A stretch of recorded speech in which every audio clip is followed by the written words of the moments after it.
brews and reviews. Homa here from PA Lagers, Brews and Reviews, and we're going to talk to you today about beer quality. And I have two beers here from one of my favorite PA lager breweries, Sly Fox. They've been brewing beer since, I think, 1996 in first Phoenixville and now Pottstown. And they're about 45 minutes away from me, so I have the opportunity to go there and check out their tap room, their tasting room as they call it, and also get beer there. Before I review these two beers, what I'm going to do is talk to you about beer quality. Why? Because it's just my experience. So if you are a beer scientist and you know a lot about this, please share in the comments on YouTube or on my Facebook page once I get that up. But what I wanted to share with you is about a year ago I had Sly Fox for the first time. They have it in supermarkets and Giant and Weiss and things like that, and they have it in Wegmans. And when I tried the Sly Fox Pils, it had kind of a skunky, Yuengling-y kind of taste. And if you're familiar with a Yuengling, like Yuengling Pilsner and Yuengling beers over the years, if you're from Pennsylvania, you kind of know that Yuengling funk. So it kind of had that Yuengling funk. And also the Helles that I had from Sly Fox, which I heard about and had pretty good reviews, it tasted just average, and it tasted kind of metallic to me. And I didn't really have a real high regard for Sly Fox. People would talk about Sly Fox, and I thought it was kind of average, kind of a step above Yuengling. And then I went to the Sly Fox tap room. I took my son there for his 22nd birthday, and we had some beers on tap, and I became a Sly Fox fan. Having the beer on tap, having it fresh, was a big difference. The Pikeland Pils was nice and bready and crisp. It tasted wonderful. It had none of that funk that I tasted.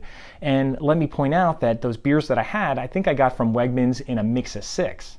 And I'll also point out, when I talked to the guy at Wegmans, I asked him one time, what do you do with the beers that don't sell?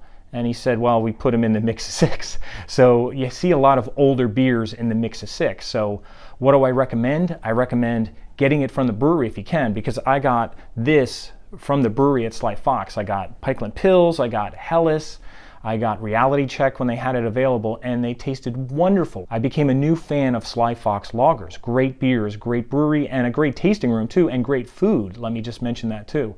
And I'm not even going to review this right now, but what I just want to mention is I talked to the guy at Sly Fox, and I got a 6-pack of this to take with me, and I said, well, do you have it warm? Because sometimes I don't want to put it in the fridge right away. I want to put it in my basement and then bring some up when I have them ready. And he said, well, we send them all out cold. And if they go to a beer distributors just put them on the shelf warm, and they let them get warm. I never knew that. I thought that was a bad thing for beer, but I guess it's done all the time.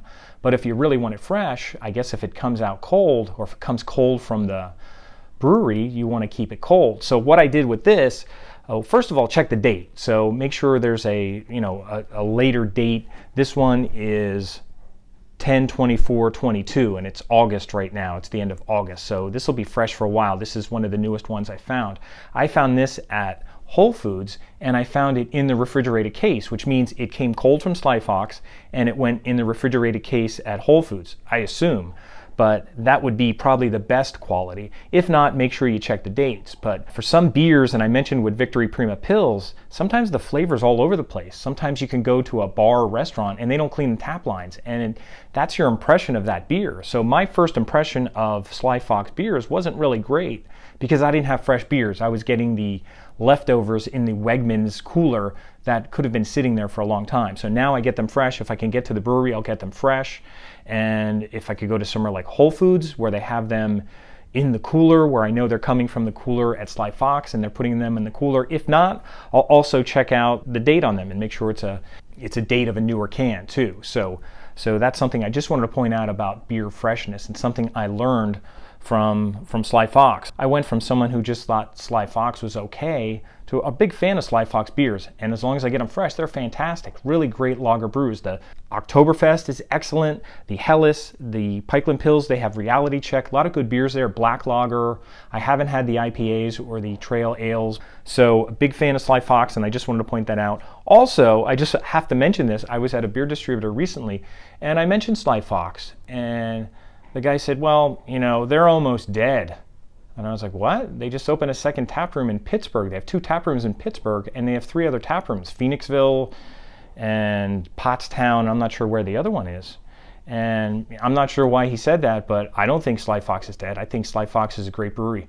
I think they're making great lagers, and I like their cans, I like their look, I like their brand, I like that they're in 12-ounce cans, and I think they do a fantastic job. So if you get a chance to get to the Sly Fox Brewery or any of the tap rooms, I think it'll be a big difference when you have it on tap. The taste of some of these beers, great lager beers, great pills, great Oktoberfest, great Helles Golden Lagers. So just want to point that out before I do a review of these two beers coming up in another video. And check out over 200 reviews at my Untapped profile at RMHoma. That's a nice pills.